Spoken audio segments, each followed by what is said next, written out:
They told me it was routine, the kind of surgery you're supposed to joke about afterward, the kind where you complain about hospital food and argue with the nurse about when you're allowed to drive again. And then you go home and pretend the whole thing never happened. But I woke up in the ICU with a breathing tube down my throat, and the first thing I understood wasn't pain or even fear. It was that I couldn't speak.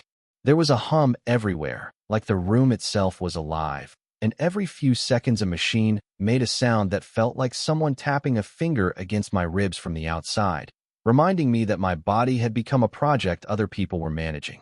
The air was cold and dry, and my lips felt cracked, and my tongue felt too big for my mouth, because the tube had stolen all the space where words usually live.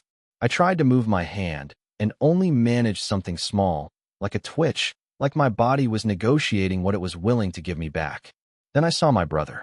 He was in that stiff hospital chair, leaning forward with his elbows on his knees, hands clasped like he'd been holding himself together by force. His eyes were red, not dramatic red, but tired red, like he hadn't slept and didn't plan to. He noticed my eyes open and his face changed in a way I'd never seen on him, something raw breaking through the usual sealed-up version of us. Just picture this for a moment. You spend your whole life training yourself not to need anyone, and then you wake up unable to breathe on your own, and the only person in the room looks like he's been terrified in silence for hours. If you've ever carried your feelings like a private debt you refuse to pay, you'll understand why that hit me harder than the tube in my throat. Because in that moment, I realized there were things I'd never said, and suddenly I wasn't sure I'd get the chance. Before that room, before the tube, before the numbers and the alarms, my life was designed to be unremarkable on purpose, because unremarkable meant nobody could ask me for much, and it also meant I didn't have to ask anyone for anything. I was 52, divorced, and the kind of man who called himself low maintenance like it was a compliment, even though it was really a strategy, a way to move through the world without making waves and without letting people get too close to the parts of me that still hurt. I kept my apartment clean in a simple, stubborn way, not because I loved it, but because clutter felt like a loss of control, and control was the only thing I trusted without question. My mornings were the same: black coffee, a couple of pills for inflammation that I pretended were optional, news playing too quietly in the background, and a quick scan of my calendar like I needed proof that my days still had structure. The physical problem was common enough that no one reacted with drama when I finally said it out loud.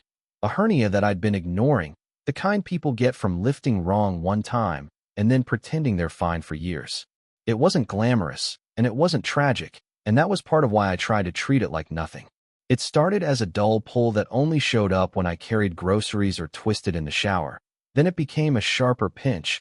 Then it became this constant awareness that something in me wasn't sitting right anymore. I told myself it was manageable because I was good at that, good at sanding pain down into something quiet enough to live with. But pain has a way of changing your personality without asking your permission.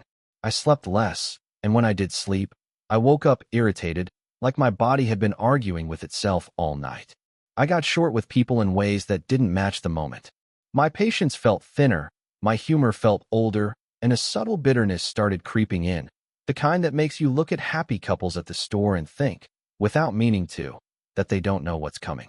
My kids were grown, both in their 20s, and we had that polite, functional relationship adults can fall into when everyone is busy and no one wants to admit they miss each other. We texted. We did birthdays. We made plans we sometimes kept. I told myself that was normal. That distance was just the shape of adult life. And my brother, my older brother, was the one person who was always there in the background like a fixed point, steady, reliable, not particularly warm, but never disappearing either. We didn't talk about feelings. We talked about practical things. Cars, work, repairs, sports, anything that didn't require you to hand over the soft parts.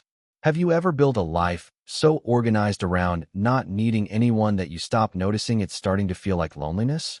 Because that's where I was, even before the hospital. The truth is, I didn't agree to the surgery because I suddenly became responsible. I agreed because my body stopped letting me negotiate. At first, I treated the hernia like an annoyance that belonged in the same category as a squeaky door hinge or a worn tire, something you deal with eventually when you have time, and I kept telling myself I had time. I adjusted how I lifted things. I carried fewer grocery bags at once, like that made me smarter instead of weaker.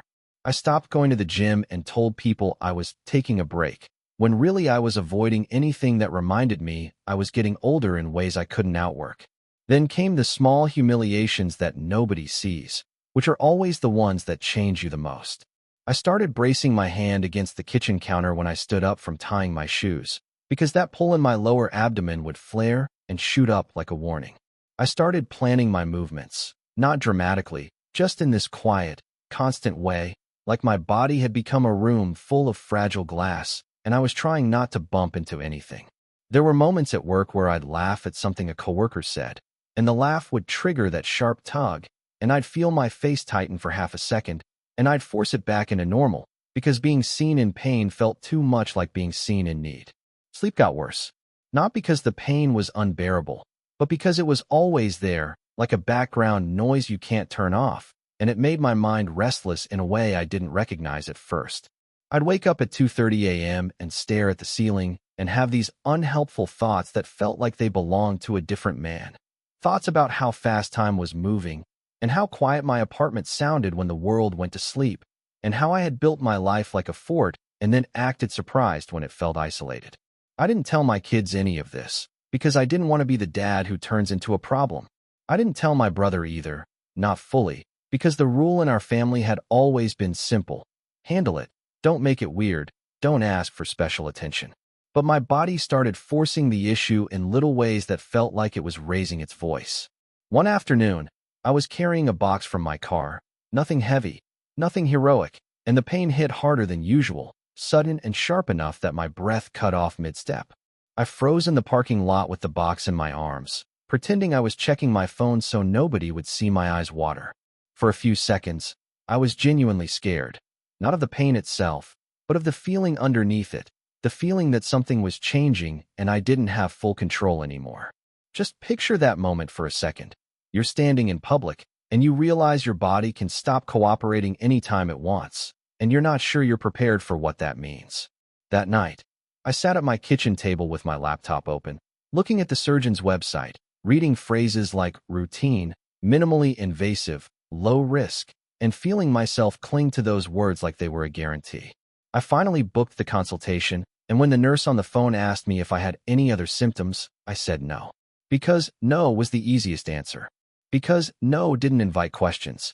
Because if I admitted how tired I felt, how irritable, how tight my chest got sometimes when I thought about getting older alone, then I'd have to admit something else too. That I was scared, and that I'd been scared for longer than I wanted to confess. The consult was quick. The surgeon was calm, practiced, kind in that professional way. He explained the procedure like he was describing a standard oil change. I nodded like a man who liked plans. I signed the papers like a man who believed paperwork could keep him safe. And on the drive home, I told myself it was smart, it was necessary, it was just maintenance. But under that, something else was growing, a quiet dread that didn't have a name yet. The morning of the surgery felt wrong in the exact way routine things can feel wrong when you're trying too hard to convince yourself they're normal.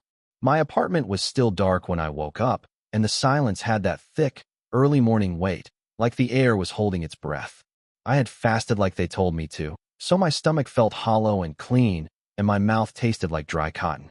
I stood in the bathroom and looked at myself under the harsh light, and I remember thinking I looked older than I felt, not because of wrinkles, but because my eyes had that tired, guarded look of a man who's been bracing for life for a long time. My brother insisted on driving me. I told him I could take an Uber, because that's what I always did. Cut the emotional corners, reduce the human involvement, keep it efficient. But he showed up anyway, right on time, wearing the same neutral expression he wore to everything serious, and we walked to his car without saying much. The sky was pale gray, the kind of winter light that makes everything look a little flatter, and the cold air hit my face like a slap, sharp and awake. The hospital smelled like disinfectant and warm plastic, and the floors shined too much, like they were trying to reflect confidence back at you. We checked in. I signed forms. I watched my own name get printed on wristbands like I was being packaged. My brother sat with me in the waiting area until they called me back. We talked about nothing in particular, traffic, the weather, some small repair he was doing at his place, because that's how we'd always done it. We stood close to truth, but never stepped into it. I kept my tone light and controlled, because that's what I thought bravery looked like. I made a joke about the hospital gown, how it was basically a betrayal disguised as clothing. My brother did that small half-smile of his, the one that never fully commits. Then a nurse called my name, and the moment I stood up, I felt something tighten in my chest. Not pain, not panic, just a sudden awareness that I was crossing a line into a place where I wouldn't be in charge anymore. I looked back at my brother and said I'd see him in a couple hours. He nodded, and I didn't notice then how stiff his shoulders were, how his hands stayed clasped like he didn't know what to do with them. If you've ever walked away from someone while trying to look calm, while a part of you quietly wonders if you're walking away from the last normal moment you'll have, you'll understand the feeling I carried down that hallway. In pre-op, everything was efficient. They took my vitals. They asked me the same questions 3 different people asked me, like repetition was a form of safety. I lay on a narrow bed with warm blankets that smelled faintly of detergent and someone else's anxiety. A nurse started in 4. The sting was brief, clean. An anesthesiologist came in and explained what would happen, and I nodded like I was taking notes, even though my mind was drifting. The last thing I remember clearly is the ceiling lights rolling overhead as they wheeled me into the operating room. Those bright circular lamps that look like something from a science museum. The room itself was colder than the hallway, and it smelled sharper, more metallic. People spoke around me in calm voices, like they'd done this 1,000 times, which they had, and that was supposed to be comforting. Someone put an oxygen mask over my face. The anesthesiologist told me to take deep breaths. I remember trying to make my breathing steady and masculine, as if the way I inhaled could prove I wasn't afraid. Then the world folded in on itself. When I say it went wrong, I don't mean there was one dramatic moment where alarms screamed and people shouted. It was worse than that. It was a cascade, quiet at first, then suddenly fast. My consciousness didn't disappear like a clean switch. It blurred, like trying to hold on to a dream while waking up.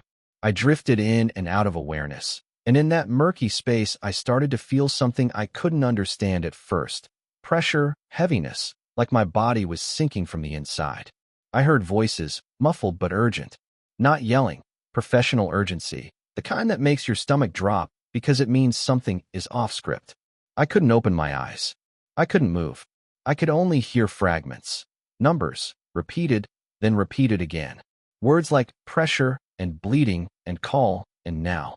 And even though I didn't fully understand, my body understood fear. My heart began pounding hard enough that I felt it in my throat, even through the haze. It felt like trying to run underwater. My skin broke into a cold sweat.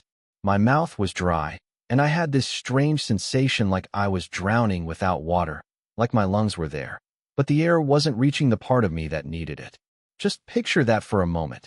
You're not awake, not asleep, and your body is reacting like it's in danger, but your mind can't grab the steering wheel. Then everything sped up. There were more footsteps, more voices, the sound of someone moving equipment.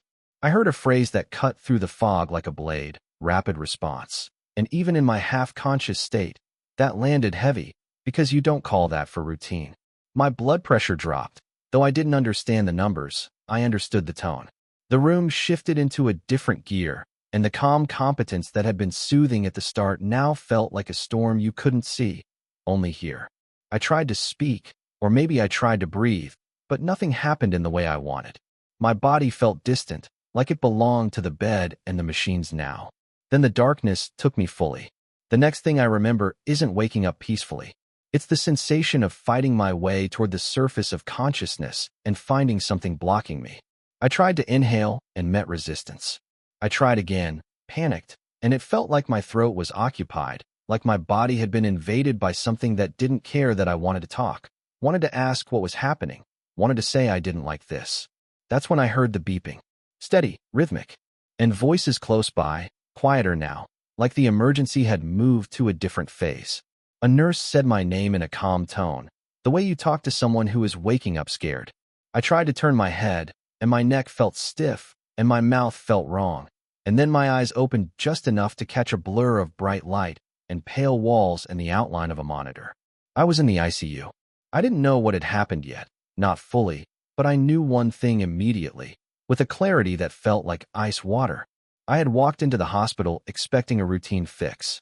And now I was somewhere you don't end up unless something goes very, very wrong. When you're sedated, people think you're gone somewhere far away, like a light switched off. But what it felt like to me was different. It felt like being trapped behind a thick wall of cotton, where you can still hear the world, but everything arrives slowed down and distorted, and you can't tell what's real and what your brain is stitching together to survive the panic. Time didn't move in a straight line. It came in chunks, like someone kept dropping me into a few seconds of awareness and then pulling me back under before I could understand what I was seeing. There were voices, always voices, muffled through masks, through distance, through my own fog. I'd catch a phrase, my name, a number. Okay, stay with me, we've got you. And the words would echo in my head long after they were spoken, like my brain needed something to hold on to. The beeping was the one constant, steady and indifferent, like a metronome counting a song I didn't know the ending to. And underneath all of that, there was the other noise. My history. It's strange what the mind chooses to play when you're not fully in control. I didn't see bright lights or dead relatives or anything like that. What I saw, what I felt, were unfinished conversations and old rules, and the emotional habits I'd been calling personality for most of my life. Don't make it weird. Don't be needy. Handle it. Those weren't just phrases. They were the instructions we were raised on, the unspoken family religion. I heard my father's voice in my memory, not even saying anything cruel, just saying the kind of practical things men say when they don't know how to sit with feelings. I heard my own voice in old moments too, me telling my kids I was fine when I wasn't, me saying it's nothing when it was something, me laughing off pain like it was a joke I could control. Just picture this for a second. You're lying there, unable to speak, unable to move, and the only thing you can do is listen. Listen to machines, listen to strangers, listen to your own mind replay the ways you've avoided being fully honest with the people who mattered. At one point, I surfaced enough to feel fear clearly, sharp and immediate, like a hand closing around my throat from the inside. It wasn't just fear of dying. It was fear of dying unfinished. Fear that my last words to my daughter had been a quick text about some boring logistics. Fear that my son's last memory of my voice would be me sounding distracted. Fear that my brother who never said anything soft, would have to stand over me and tell people he went fast, when the truth was that I'd spent years going slow, pulling away from closeness one polite step at a time. Have you ever realized, in a single moment, that you've been calling it independence when it was really just loneliness with good posture? In that inner space, I kept coming back to small scenes that shouldn't have mattered as much as they did. My kitchen table at night, the one I ate at alone, scrolling my phone, not calling anyone because it felt easier to pretend I didn't need conversation. My kids when they were younger, standing at the door with backpacks, asking if I could come to something, and me saying I'll try, like love was an appointment I might squeeze in if nothing else came up. My brother and me after the divorce, sitting on my couch with beers, watching a game, talking about everything except the fact that my life had cracked in half, because neither of us knew how to say the obvious sentence. That must have hurt. And then, in the fog, I felt this deep shame that surprised me with how heavy it was. Not shame about the surgery. Shame about needing help. Shame about being the guy in the bed while other people did the work of keeping me alive. Shame that my body, my dependable, silent partner for 52 years, had suddenly refused to keep covering for my stubbornness. Shame that I might have turned my kids into careful, polite adults around me because I trained them not to expect emotional closeness. It's hard to explain, but in that state, emotions don't arrive in neat categories. They arrive like weather. Fear rolls in, then regret, then a strange tenderness, then panic again, then quiet. And there was one quiet moment, maybe real, maybe memory, that landed differently. I heard someone near my bed, a nurse, speaking in a low, steady voice. I couldn't make out every word, but I could feel the intention behind it, the calm kindness of someone who has seen 1,000 people terrified and still chooses gentleness anyway. There was no performance in it, no pity, just presence. Try to feel what I felt, even briefly. You're floating in a half-dark place, and someone's voice becomes an anchor, not because they're saving you with big words, but because they're treating you like you're still a person in there. That simple steadiness did something to me. It made me realize how rarely I'd offered that kind of softness to anyone, including myself. How often I'd replaced warmth with competence. How often I'd mistaken emotional restraint for strength, when sometimes restraint is just fear wearing a respectable suit. I don't know exactly how long I stayed in that fragmented space. Hours. Maybe longer. Time was meaningless. But I remember the moment something shifted. Not physically, emotionally. I stopped bargaining with the idea that I shouldn't need anyone. And I started wanting, desperately, for the people I loved to know something simple. That I was sorry for all the times I acted like love was optional. That I was grateful for them in a way I'd never said out loud. And that if I got another chance, if I woke up fully, I didn't want to keep living like I was always one step away from disappearing. Coming back to full awareness wasn't like opening your eyes in a movie and suddenly understanding everything. It was slower and more humiliating than that. It was like waking up inside a body that didn't belong to me anymore, a body that had been handled, adjusted, managed, and I could feel that management in every stiff muscle and taped down wire. The first clear sensation was dryness, my throat like sandpaper, my lips cracked, the inside of my mouth tasting faintly metallic.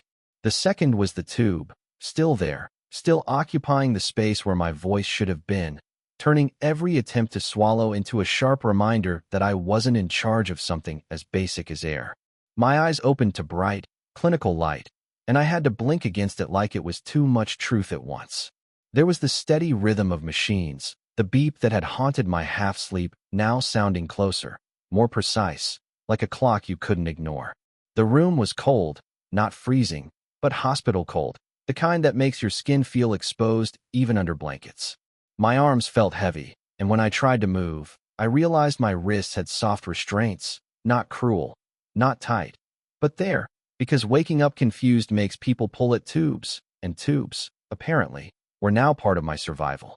That realization hit me with a sudden panic that rose fast, hot, and irrational. I tried to lift my head, tried to pull my hands, tried to make a sound. The monitor responded immediately, its numbers shifting as my body reacted, and someone appeared at my side so quickly it startled me. A nurse, middle-aged, calm face, hair pulled back, eyes trained to read fear like a language, placed a hand on my shoulder with a firmness that wasn't force, just steady. Her voice was low and sure. I couldn't understand every word, but I understood the tone. You're safe. You're here. Don't fight. Let us help you. Just picture that moment. You're awake enough to understand you're alive, but not awake enough to control the panic, and you have to decide whether you trust strangers with your breath. I tried to slow down, and it was hard, because every instinct in me was screaming to reclaim control, to sit up, to ask what happened, to demand answers. But the nurse's steadiness was like a handrail in the dark, and I clung to it the way you cling to something when you don't know what else to do. Then I saw him again. My brother. He was still in that chair, but he wasn't leaning forward now. He was sitting back like his body had finally allowed itself to stop bracing for impact. His hands were still clasped, though, and his face looked carved out by exhaustion. When he noticed my eyes open and really focus, not the fluttering half-awareness, but actual waking, he stood up so fast the chair legs scraped the floor. His expression didn't do what expressions usually do. It didn't brighten into relief the way my kids' faces used to when they saw me at a school event. It didn't turn into a grin. It didn't try to look tough. It broke. His eyes filled immediately, and he looked down at me like he was afraid that if he blinked too hard I'd disappear again. Have you ever seen someone you think you know completely suddenly look like a stranger because you're witnessing a part of them they've kept locked away? He stepped closer to the bed, but not too close, like he didn't want to crowd the equipment, and also like he wasn't sure he was allowed to be emotional in public. His voice came out rough, thin. He said my name. Just my name. And in the way he said it, I heard a whole lifetime of things we hadn't said. I couldn't respond. I couldn't reassure him. I couldn't make a joke to cover the discomfort. I couldn't do the usual thing where I turned emotion into something manageable. All I could do was look at him and blink, and feel tears gather in my eyes without warning. The nurse adjusted something near my face, checking the tube, checking my sedation level, speaking to me as if I could answer. I remember feeling embarrassed by the tears, which is ridiculous, because I was lying there with a ventilator doing my breathing, and still my pride was trying to be the most active organ in my body. My brother leaned closer, careful, and his hand hovered over the bed rail for a second, like he wasn't sure if he should touch me. Then he did. He put his hand on my forearm, gentle and solid, and his fingers felt warm against my skin in a way the hospital never felt warm.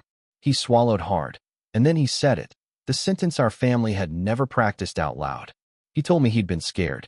He told me he thought he was going to lose me. And then, after a pause that felt like a door opening, he told me I mattered more than I probably understood.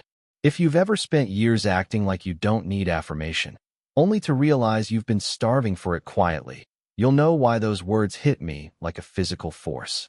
Because it wasn't dramatic. It was simple, and it was late, and it was real. Getting out of the ICU wasn't a clean victory. It was more like being handed back pieces of myself and having to learn how to carry them without dropping anything. The breathing tube came out later that day, after the doctors were satisfied my lungs could do the job again. And when it finally slid free, my first breath felt raw, like my throat had been scraped from the inside. I coughed and gagged and hated how helpless it looked, and the nurse coached me through it with the same calm I'd felt in that foggy inner space, like she'd seen this exact moment 1,000 times and still treated it like it mattered. When I could finally speak, my voice was thin and broken, more whisper than sound. My brother leaned in like he didn't want to miss it. I said his name back, and it came out hoarse, and for a second I wanted to make a joke to lighten the air, because humor had always been my escape hatch. But something in me had shifted enough that the joke didn't come. What came instead was the simplest truth I could manage. I told him I was glad he was there, and he nodded like he understood that sentence cost me something. The doctors explained what happened in the careful language of medicine. Bleeding that wasn't expected, blood pressure dropping fast, the team responding quickly, a return to the operating room to control it, then ICU as a precaution because my body had taken a bigger hit than anyone wanted.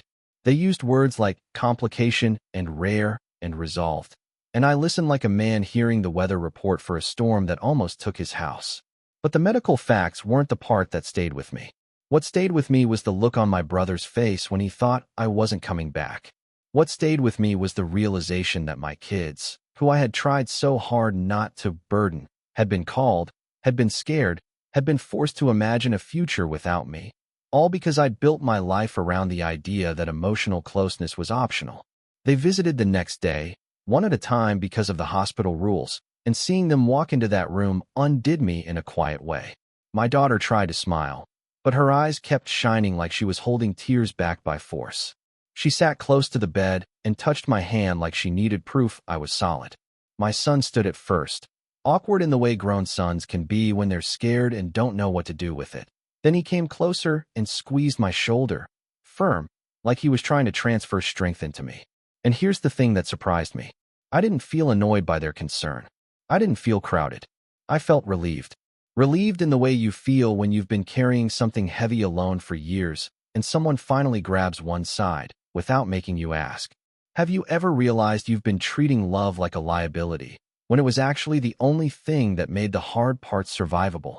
Recovery was slow and unglamorous. Walking the hallway with a nurse beside me felt ridiculous at first, my feet shuffling, my body weak like it had aged a decade in a day. I hated needing help to sit up.